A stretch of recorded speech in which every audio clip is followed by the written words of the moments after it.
All right. Hello, everybody. Everybody can hear me okay, hopefully. Um, I will get going here in a second. Just administrative stuff. I can't monitor the chat and kind of focus and talk at the same time. So hopefully, Lauren will be so kind as to help me out with that if I have you all throw something in the chat. So welcome, NaNoWriMo. Huzzah! So couple things first. Hopefully you're here because you saw that it's about music and about literature, and you're trying to figure out kind of how does all of that stuff connect. So hopefully it'll make sense. And there are a lot of different ways to think about this. So I'll kind of dive into it. There'll be a little bit of writing in the middle, and then I'm going to try and save about 5 minutes at the end for a little Q&A. If anybody has any questions or wants to yell at me or curse at me or whatever. No, please don't do that. I love everybody. Okay, so first things first, just a little bit about myself. So there's some pictures of me talking into microphones, much like I'm doing right now. So my name is Michael Ovra. I'm an instructor at Shoreline Community College and Edmonds College. Most recently, I've kind of taken on a role as the director of the Honors College at Shoreline, which is awesome. I also have an MFA in creative writing from Hollins University in Virginia, and I've done a lot of creative writing over the years, including working as a writer in residence with the Seattle Public Schools, so the WITS program. And I'm a current fellow with the Jack Straw program. So if you don't know what that is, go look it up. It's a fantastic program. And if you are a writer, I think at this point in time, they're accepting applications for the next cohort. So I've written a lot of short stories. I think I'm up to almost 50 published short stories and 2 collections of short stories. So lots of writing. So let's dive into it, because you're not here to hear more about me. We're here to talk about writing. So the first thing is, and you can go ahead and put your answer in the chat if you have one or some ideas. But the first question, and I'll shut up here in a second and wait and see if people have things in chat. But what do we consider when we're creating characters, new characters? And in particular, how do we convey a particular character trait to our reader?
Anything coming up in the chat, or will we just have crickets?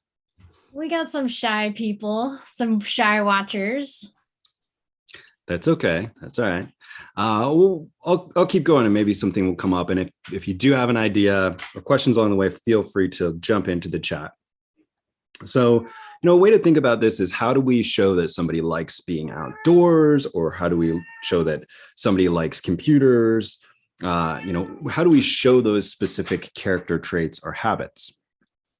Now, one of the things that I would say is it's probably something on this list. And I'm going to unpack this a little bit. So we might talk about what a character wears or what they carry with them, right? What does it say about somebody who always carries a notebook and a pen with them, like I do, right? What they read, if they read, what they're doing at a particular time, where they're headed or where they're coming from, who their family is, who their friends are, maybe what they eat and drink. Now, I want to kind of differentiate here. And it's not at all to cast aspersions upon Dungeons and Dragons, because I love some Dungeons and Dragons, but it's not quite like creating a character sheet, right? Where we're just going through this list. a lot of the time what happens is we're actually creating a character or evolving a character as we're writing. So as we write a scene, we think, oh, what kind of tea would this person drink? Or do they drink coffee? Or what kind of car do they drive? Because all of these details help develop a character and make them a very real person.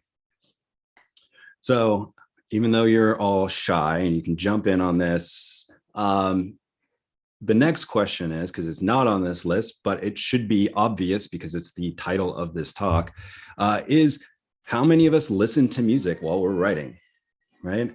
Man, I'll give a second. Let's see if anybody has anything, or if there's just like yay or nay. Maybe you can do that. Thumbs up, little happy face in the chat, something like that. I would say that probably a lot of us at some point listen to music while we're writing. I know that I do, and you can think about kind of how that might influence your writing. I know that if I'm writing a sad scene, if I'm not listening to sad music, it's not going to be that effective, right? So we're kind of influenced by that. So a lot of us listen to music while we're writing, and that's going to go to our tastes and our preferences. But kind of when else do we listen to music? What might be some occasions? And again, don't be shy. We're all friends here. It's a nice supportive environment. Feel free to share. Maybe you sing in the shower. Maybe you listen to music while you're biking to work. So anything in the chat? No? Still? I did notice we have a little bit of a delay. So yeah. Okay, I'll shut up for a minute. So yeah, the current thing you're saying right now is, when else do we listen to music? Okay. Hold on. I do see that there's some technical difficulties with maybe some audio problems. Let me see if I can fix that. Okay.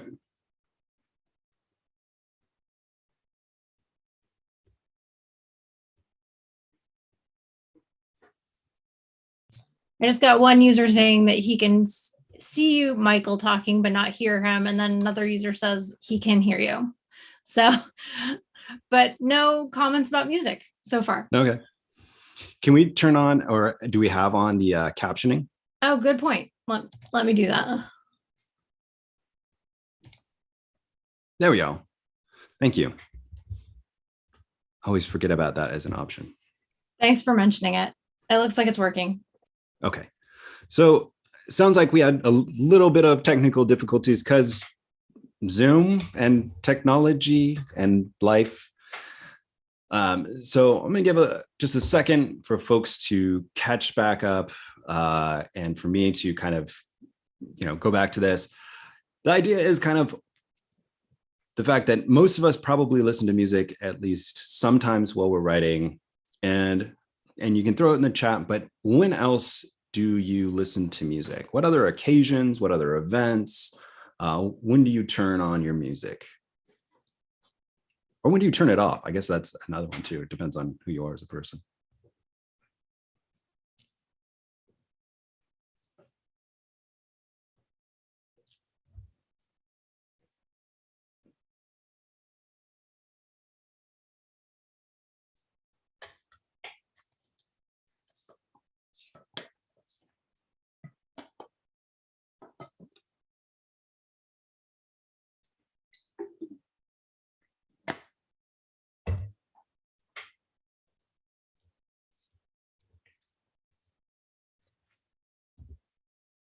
Yeah, we got quite a bit of a delay because your question just finished getting asked just now. Okay. But let's see if we get anybody. Oh yeah, we'll give it a minute.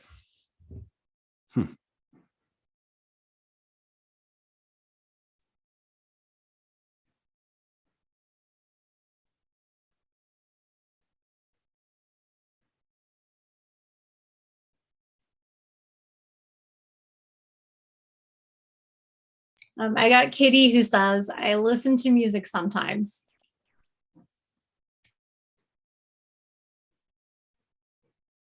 Yeah. Thanks, sometimes, Kitty. yes, sometimes. Thank you. Give it another 20 seconds or so here.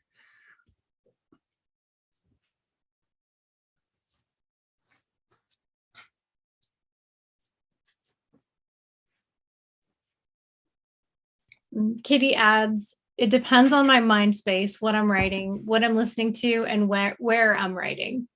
Mm-hmm. I listen to music nonstop pretty much. Right. And there's that too, right? That sometimes we've got that sort of soundtrack to our lives going on. And that's something that I want to dive into a little bit more. So kind of what I want to think about is when we think about music and literature, there are two kind of directions that my mind goes. One is to the musicality of language, just what language sounds like, which is tough. The other one is what I've been kind of really exploring over the last couple of years with a novel that I'm working on, which is how do we bring music into a piece of writing? So, let's talk about kind of the connection between literature and music. So this is kind of that English instructor in me. So we're going to do a little history lesson, little background.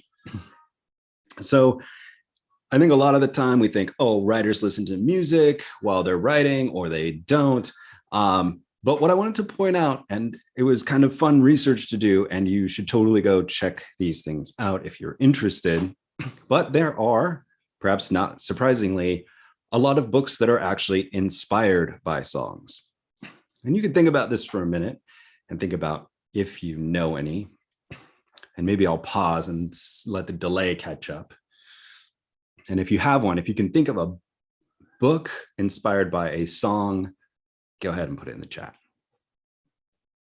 I also see Steve answering your previous question. I listen to music while driving or doing housework. I don't multitask well, so I can't listen to music and do an activity that requires much concentration.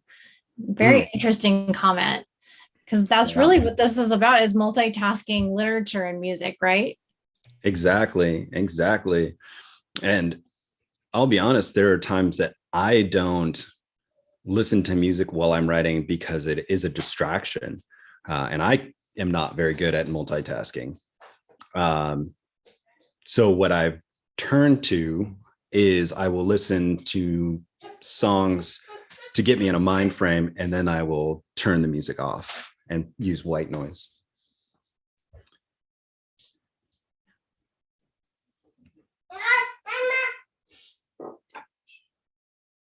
My daughter has an opinion too.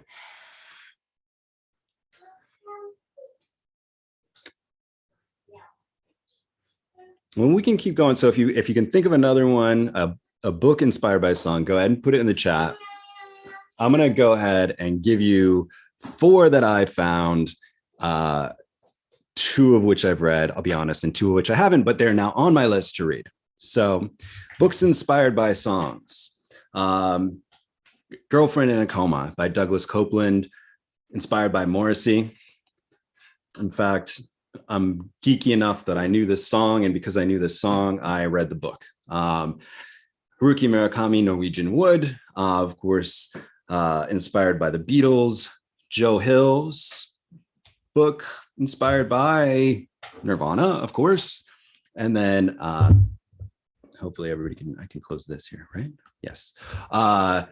Jennifer Weiner, Hungry Heart, and that one is inspired by Bruce Springsteen. So there you go, a little bit of everything. So it should be pretty obvious, but music can kind of pull a story out of us, or even inspire us, and kind of make us expand some ideas. And so it's kind of this source of inspiration, which I think is how we generally view these things. Do we get any other ones in the box, in the chat? I was going to say in the box, suggestion box. We did get Kitty saying listening to music will help me multitask usually, but no books based on music. So this is actually great. We're all discovering this together. Cool. So perhaps not surprisingly, right? This is not a one-way street. That, songs are inspiring books, because the opposite is also true. So I'll give you some examples.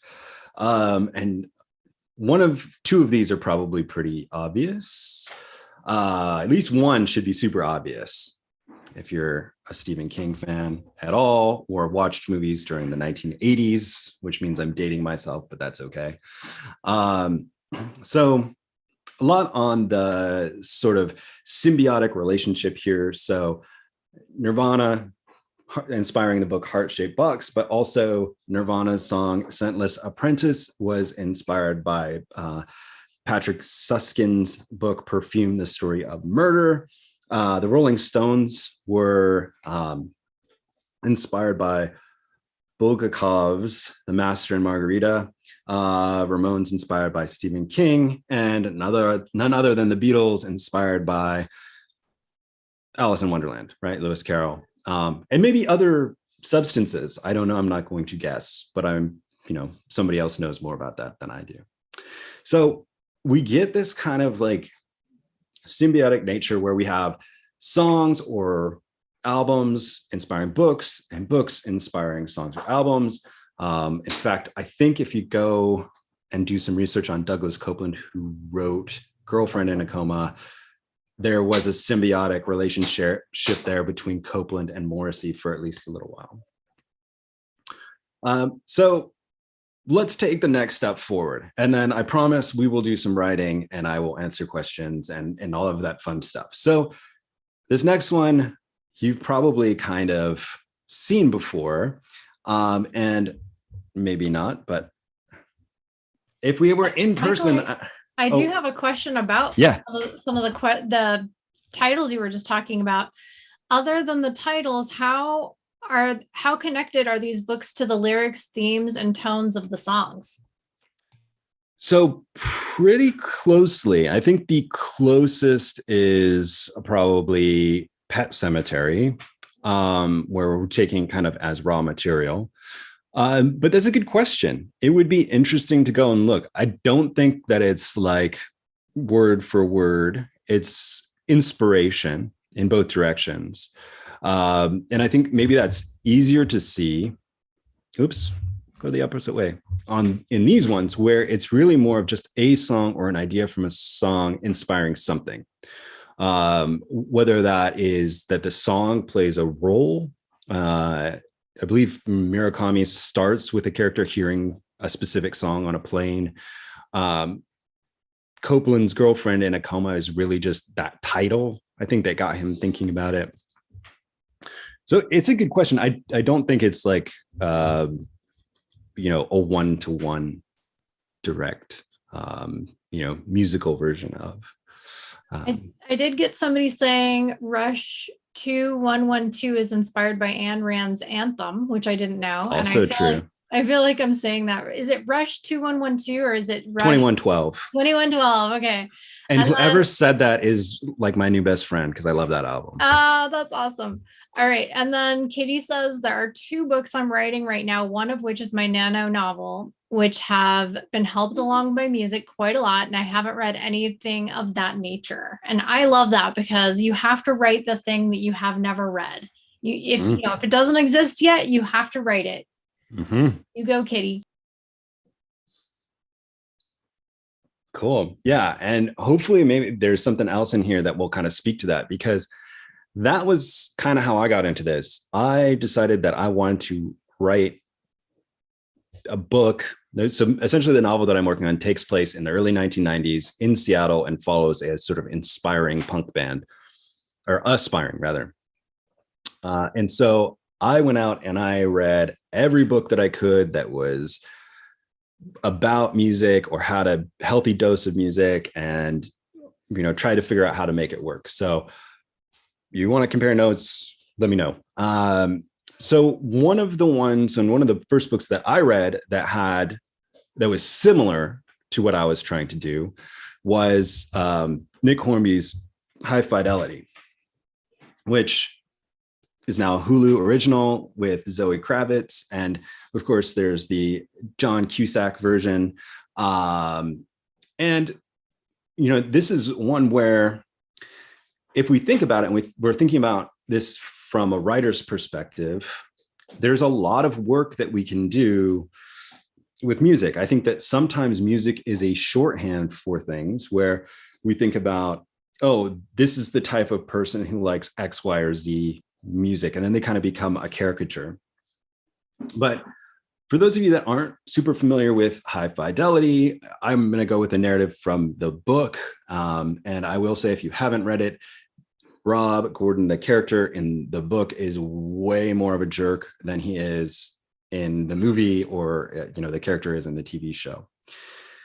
So he owns a record shop and he's a former DJ, and essentially everything he does relates to top 10 lists, right? How music helps him understand his life, especially as he's kind of looking backwards, especially kind of relationships with other people.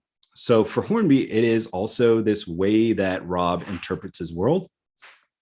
And I know also from the research I was doing that Hornby is also a guy who really loves music and has this sort of massive music collection.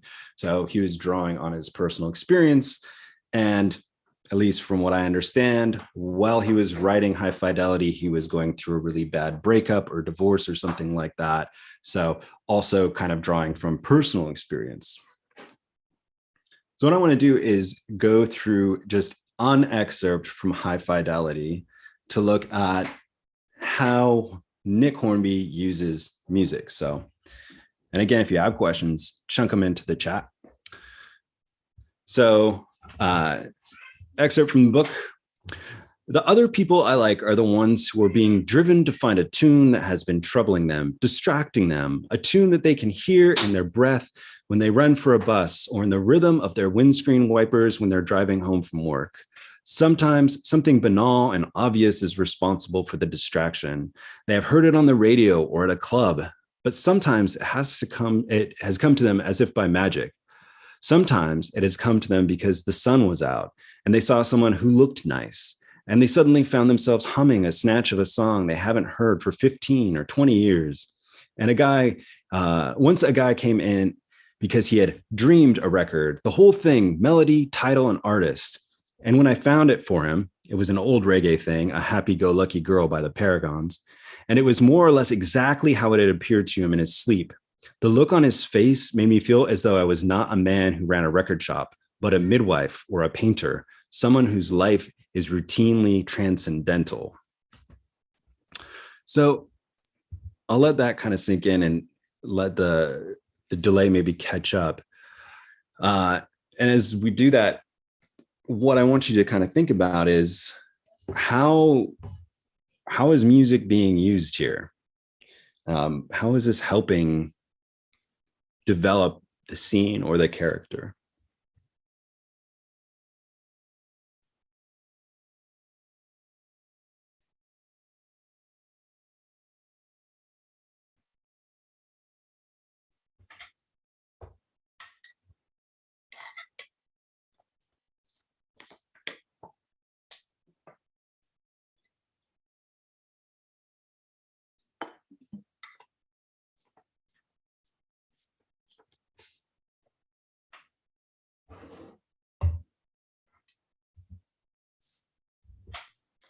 We don't have any comments in the chat, but I want to comment. Go for it. I love the rhythm of the windscreen wipers, because it's not just when you're reading it out loud, it sounds like a sound because of the alliteration kind of actually creates a sound that sounds like it could be windshield wipers or something. So it's not just we're hearing something, but we're also being told we're hearing something. So I really like that. A little bit of that onomatopoeia type feel, right? I also really like the fact that it's this, he's so passionate about music that when he meets somebody who has that same sort of moment, he feels this connection with them. And we also, I think it's masterful, the part that's in parentheses here, the way that he refers to this, I found it for him. It was an old reggae thing, A Happy-Go-Lucky Girl by the Paragons. That's a really important detail. It's as if he can't help but say exactly what it was he found because it's important. It's not an insignificant detail. So he's this sort of collector of songs and albums. And even if it's something he doesn't necessarily like listening to, he's going to point it out. And it's also a little bit arrogant, right? He feels like he's a midwife because he found somebody an album. But this is also connected to his passion, right? Okay. So let's keep going in the interest of time. And I already kind of asked the next question. So I'm going to give you this little gem of things to think about for a second. So reflect on this, right? I don't know about you. I have definitely been one of those people in that crowd at some point. And it's okay if you're like, I've never been to a concert, concerts scare me, or it seems like a waste of money. That's fine. But look at like the faces and body language of these people, right?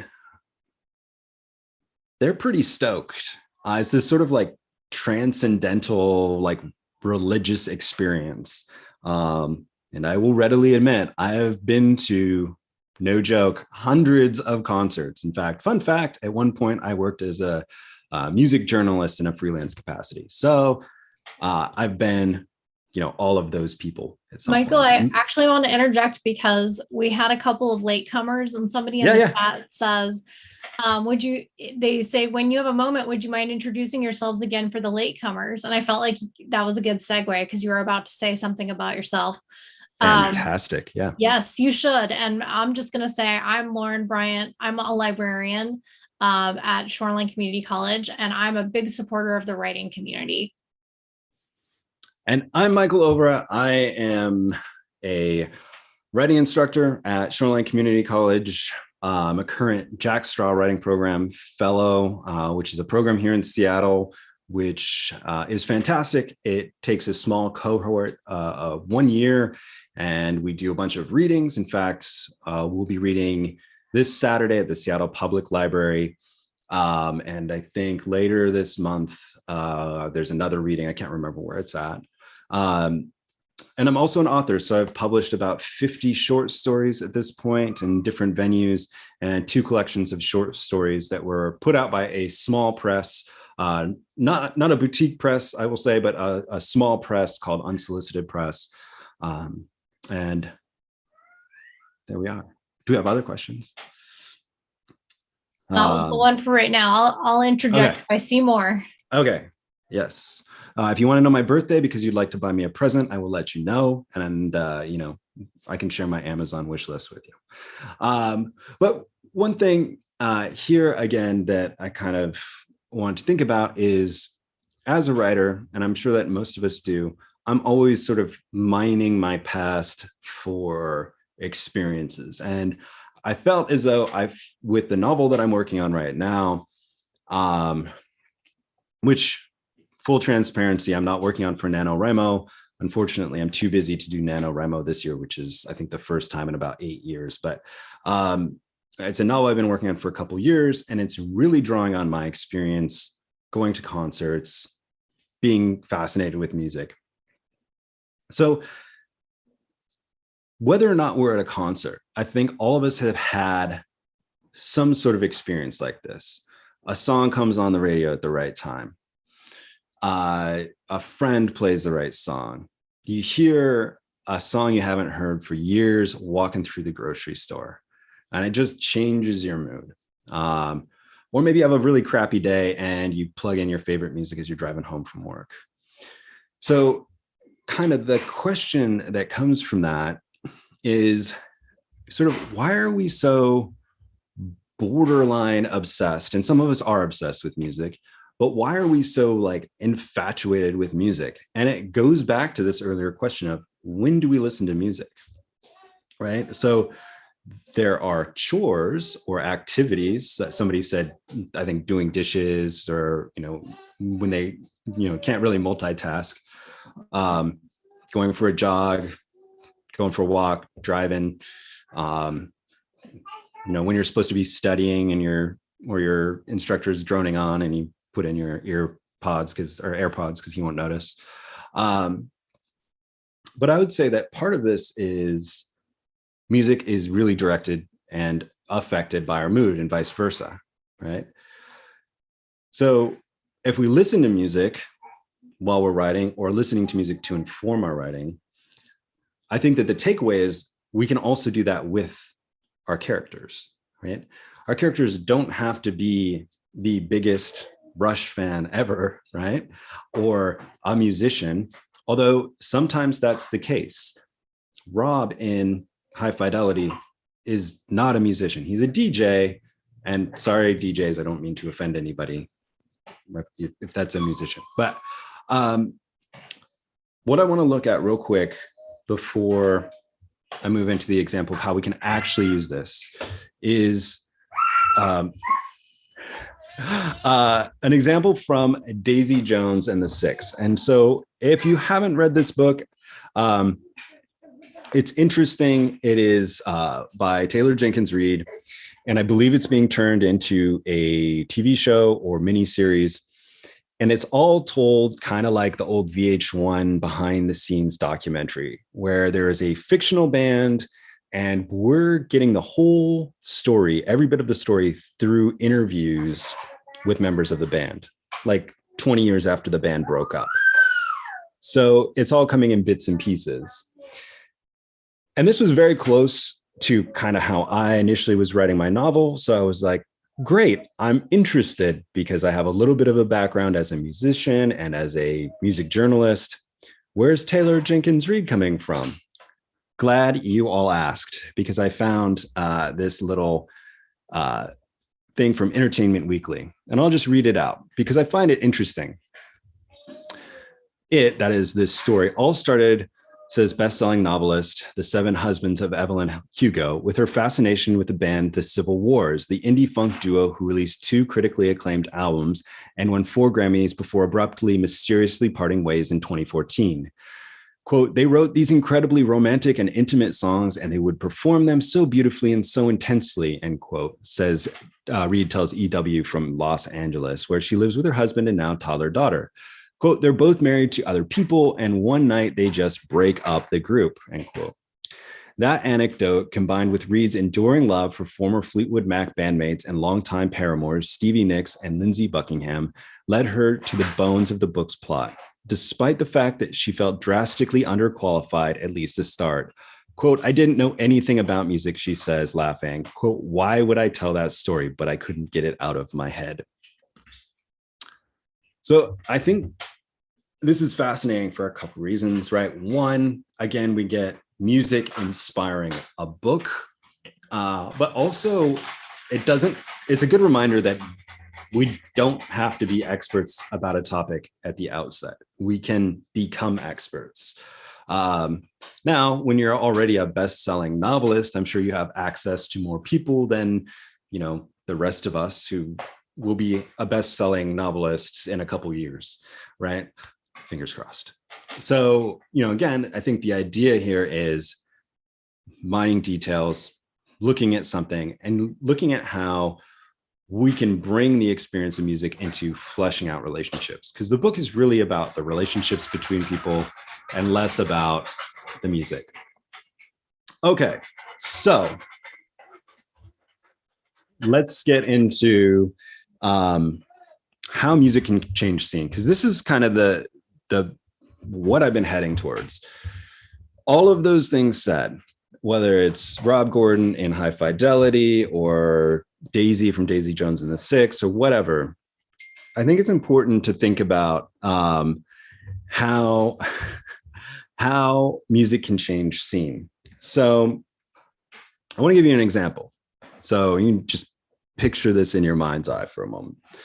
So let's say we have a scene where there's a single mom. She's got 2 teenage boys. One has asthma, and it's the middle of summer, so she sends them to the community pool for the day.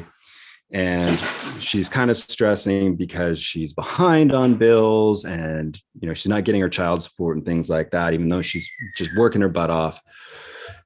And the kids leave and she starts doing chores around the house. which is completely silent. So we would have a scene where nothing is happening and that character is completely silent. And you can kind of think of it like a movie, right? We have something, and there's something to be said for when something is silent. But we can change this in a number of different ways. So hopefully this point makes sense, because I think music within a scene can convey something really specific. So let's say that character starts humming Mother Goose's Ladybird, right? So some of you might be familiar with this. Ladybird, Ladybird, fly away home. Your house is on fire and your children are all gone, all except one, and that's little Anne, and she's crept under the warming pan. And you can chunk in your comments in the chat. I might go pretty quick just because I think we're going until 6:45 was the original time. Is that right? Yep. 45. Okay. Can we go a little bit over? Absolutely. Okay, yes. Let's do that. So, the thing here, if she's humming this, first of all, from a writer standpoint, we can use a little shorthand, right? Because we're giving a little bit of insight into something, because there's a parallel between her experience and the experience in the song, maybe. But also, it's a character whose mind goes to Mother Goose, even though her kids are teenagers, right? Now, for the sake of argument, let's take the exact same scenario, exact same setup. Kids leave, she's doing her thing, whatever it is, doing chores, and she starts listening to 500 Miles, or she starts singing 500 Miles by Justin Timberlake. Hopefully, most of us would agree there's a change there, right? There's a shift from Mother Goose to Justin Timberlake. At least I think so. And we can disagree on that, I guess. So let's do one more. So let's say instead of Ladybird, Ladybird, or Justin Timberlake, let's say instead she begins humming Leonard Cohen's I'm Your Man. These are all very different songs with very different feelings and very different messages. And there might be any number of reasons that she's humming those songs. And there's a little bit of a gamble that we have to play as writers, which is to say, we have to either assume that our reader knows these songs, or we have to hedge that they'll look it up if they're interested. And if they look it up because they're interested, that scene will broaden out. But for us in the meantime, that intentional choice of that song tells us a lot about that character. So last couple of things. So fun fact, and I don't know if any of you are theater folks or cinema folks, but in cinema, this is called diegetic music. So it's music that is heard both by the audience and by the characters, right? So you think of a music score, usually there's the music that is playing that only we hear as audience members. And then there are scenes like Baby Driver is a good example, if you've seen that movie, where the music is actually something the characters are hearing. Another good example would be the movie Basquiat, which is well worth watching for a lot of reasons, one of which being David Bowie plays Andy Warhol. But if you watch it, you can very quickly see there are places where characters are listening to music with headphones on. You hear the music as a soundtrack, and they take the headphones off, and the music slowly fades away as if it were connected to those. I think that is how we can use music as writers, because we can't necessarily do it by having a soundtrack. So I was going to do this as a exercise where I was going to give you all a little bit of time. But since we're coming up on the 6:45 mark, and since I still want to give time for Q&A, if people have questions and things are catching up, I will go ahead and just walk you through how I would do this. writing exercise. So I would suggest you take a scene, an existing one that doesn't have any reference to music. They're not listening to music on the radio or in the car. They're not singing or humming something, and try and introduce music somehow. And I would suggest thinking about it as though you're passively introducing it. That is, that it's diegetic. It's emerging into that scene. They're hearing it at the grocery store. They're humming it and they don't realize it. There is, the drip of water in the tap reminds them of a drum beat, something like that. So a good exercise to go through, especially if you're thinking about what music would affect that character. Because there's a big difference between the character who is affected by Leonard Cohen and the one who's affected by, Justin Timberlake or whatever musical artist you choose. I'm showing my clear bias towards some music here. I apologize. That's okay. So that's pretty much it, especially as we're coming up on the end of time here. So obviously we won't share because we don't have time. And there's a little bit of a lag. And really quickly, okay. I said there was one more thing, but now I realize there's one more other thing. So because, as I said at the outset, musicality is another way to think about this. And I have 3 examples here, but I'll just read the first one. And it's about the musicality of language. So this is from Michael Ondaatje's The English Patient, and it's the very first paragraph. She stands up in the garden where she has been working and looks into the distance. She has sensed a shift in the weather. There's another gust of wind, a buckle of noise in the air, and the tall cypresses sway. She turns and moves uphill towards the house, climbing over a low wall, feeling the first drops of rain on her bare arms. She crosses the loggia and quickly enters the house. So to me, at least, that is beautiful. Like just the writing of it. It has some of the things that we talked about before with some alliteration. Something like cypresses sway is, I think, really evocative.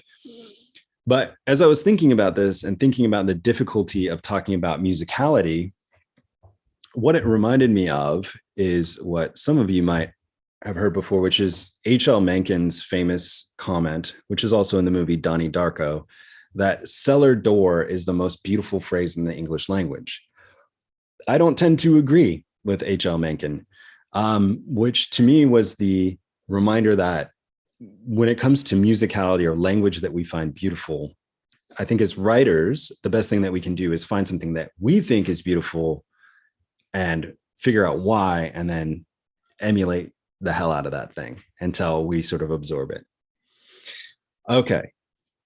That's the last thing, I think. There is a conversation going on in the chat. Fantastic. So we have a comment that says, this isn't really applicable when the setting is high fantasy. And then she says it could apply, but no familiar songs that a reader could recognize and inference from could be used organically. And then somebody else says, in Tolkien, there's a lot of singing, although the author did have to create the songs. And Michael, I'm sure you have something to say about this, but I also want to say in Game of Thrones, when the Red Wedding happens, I don't know if you've seen Game of Thrones, but there's a song that's associated with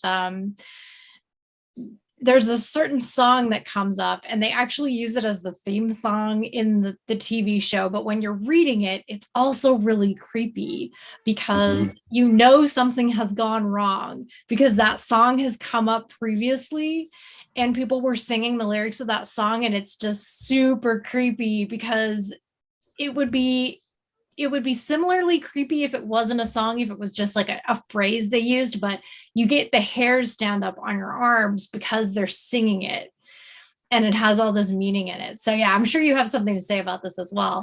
Yeah. I mean, I think that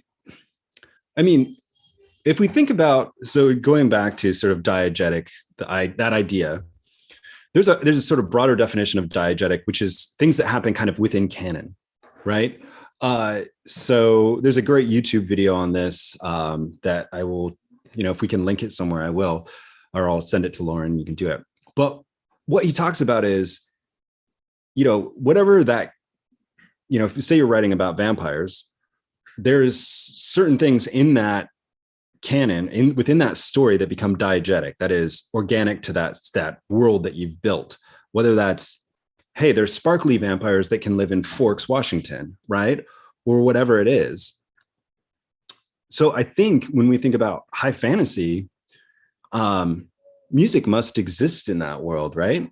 So I think that there's definitely a challenge there.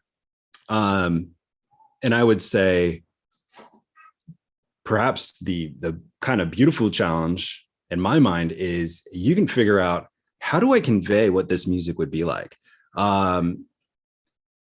Because, as per like the idea of Tolkien or Game of Thrones, right? Music is there and it helps us further understand the world. Who is singing? What's the first thing that I would wonder is like, what's the role of music within that world? Is it a world in which, we don't really get a whole lot of music? Or is it a world where, as with some other fantasy, music is a way to enhance the story by helping with the mythos of the world, right? The bards or the people who are sharing that culture. So it becomes like a cultural thing. But I think in your world building, especially because I think a lot of high fantasy books tend to be a lot longer. I mean, you might talk about a literary or commercial fiction book being 50 or 60,000 words. High fantasy might be twice that easily. So you've got a lot more space to build that world. And, if you're trusting your reader is going to understand a song and understand how characters react to that song, then that I think will help build your world. And maybe that means reaching out to a time, if it's in the past or in the future, or whatever, but something like Tolkien or George R.R. or however many R's he has. They're building a world that's based on the past, but if it's in the future, you get a lot more freedom to kind of play around with. I don't know. I hope that makes my case. Kitty says that depends where in my world you are, which makes it sound like there's a very rich world. Yeah. And she says one of my characters surprisingly can play a lute rather well.